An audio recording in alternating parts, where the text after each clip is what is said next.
Thanks to our friends at The Motley Fool for sponsoring this video. Visit fool.com/Riiv to receive the top 10 stocks to buy right now. One of the growth stocks that has had a really tough time over the last year or so is Asana. Now, this is a very high growth productivity tool and app that a lot of companies are starting to use. I've actually used it in a small business myself. I really like the company and the features, but from an investment standpoint, it's been burning money, and that doesn't seem to be stopping really anytime soon. So the company released earnings last week, and the stock actually bounced on some relatively good trends. So I want to go through exactly what that earnings report looked like and why there might be a ray of hope for this company. I'm Travis Hoium. Thank you for watching Riiv Investing. Please subscribe here on YouTube for more of my content. Now let's dig into the numbers at Asana. This is Asana's earnings release, and one of the things I like to do is look at these releases without the backdrop of what analysts were looking for or whether they beat or missed estimates. Let's just look at what the trends are for the business and try to get our heads around whether we like where the company is going or not.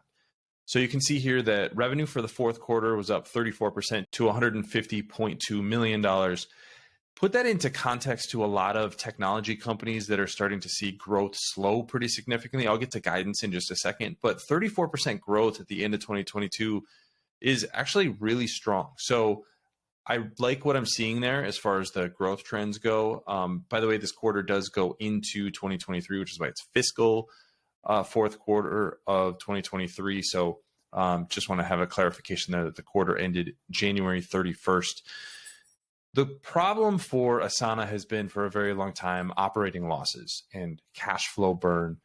So you can see here that in the quarter, operating loss was $99.2 million or 66% of revenue. That's an incredibly high number. There's just no way around it and is unsustainable long term. Again, net loss, $95 million. So not really great numbers on the bottom line. Cash flow gets a little bit better, and this gets to a huge chunk of stock-based compensation, which is a non-cash expense that companies have, but is dilutive to shareholders long-term. So cash flow from operations was a negative $31 million. So again, not great, but not nearly as bad as the operating loss of $95 million. So something to just keep in mind there. For the full year, revenue is up 45%. So we are starting to see growth slow. And that's not all that surprising given the tech trends that we've seen over the last 6 months or a year. Companies are just pulling back on where they're spending money, and Asana is going to be definitely impacted by that, like a lot of other companies. Operating loss for the year, $407.8 million. Again, just a massive number for a company that's worth just over $4 billion right now. They give some operating trends here. Customer spending $5,000 or more went up 26% to 19,432. That's a positive trend. Same thing for customers spending over $100,000, now up 49% to 506. So this is really Asana moving up the value chain. This is a company that really starts with very small businesses, small to medium-sized businesses. But if you have 4 or 5 employees and want to have a cheap and easy way to track what tasks people are doing, maybe build a Gantt chart, which allows you to plan your operations a little bit more.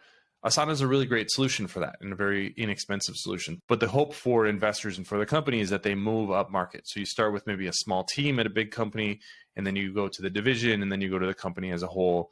And that's how you increase revenue over time. This dollar-based net retention rate, you want to see this be over 100% for a SaaS company like this, and it's at 115%. That means that customers are spending 115% of what they were spending a year ago. So again, positive trend there. Outlook is where you start to see the slowdown a little bit. Financial outlook for the fiscal first quarter of 2024, $150 to $151 million in revenue, which is 24 to 25% growth.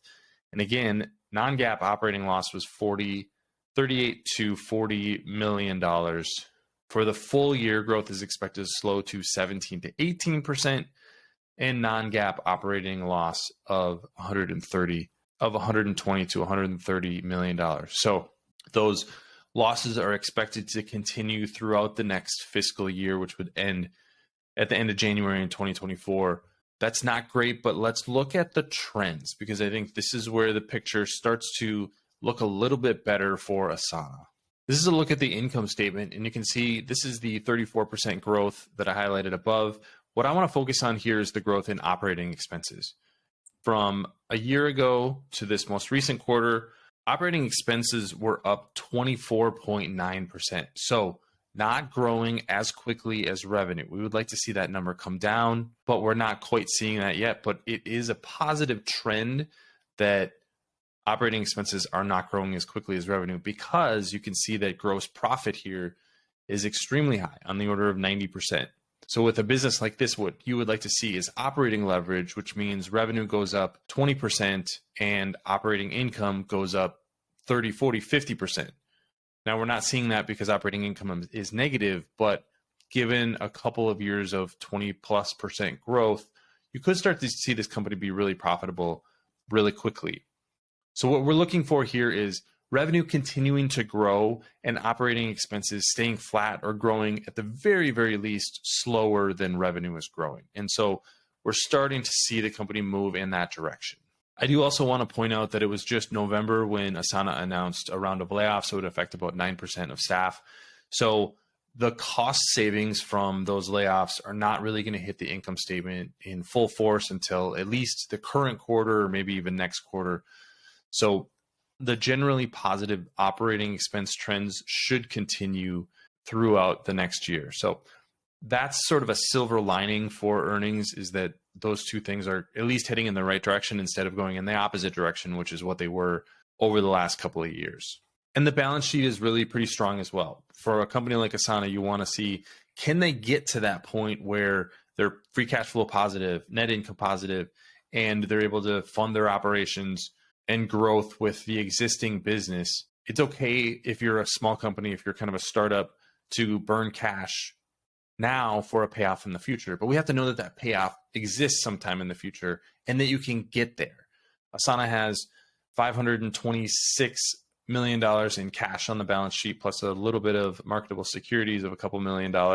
There is a small term loan there of $47 million. But in general, that's a pretty solid balance sheet. Again, we need to see that cash burn start to come down really rapidly over the next year, especially if growth is not going to be in that 40-50% range that we saw for a while. But the balance sheet is solid enough for them to get to that finish line, get to free cash flow positive if they are going to get there. And here's the consolidated statement of cash flows. This just puts that cash number into perspective a little bit more. Operating cash over the last year, negative $160 million. But again, look at the trend over the last quarter or so, $39.3 million burned in operations a year ago. In the most recent quarter, just $31.1 million. So the cash burn is starting to come down. That's a positive trend for Asana. Put all this together, and we're starting to see at least a little bit of positive news for Asana, that they're going to start getting religion, if you will. That's a term that's being thrown around in tech about their cost structure, especially on the operating side. If they can continue to grow revenue in the double digit, maybe 20+% range, and keep gross margins in that very, very high range near 90%, that's going to be positive for the company if they can control operating costs.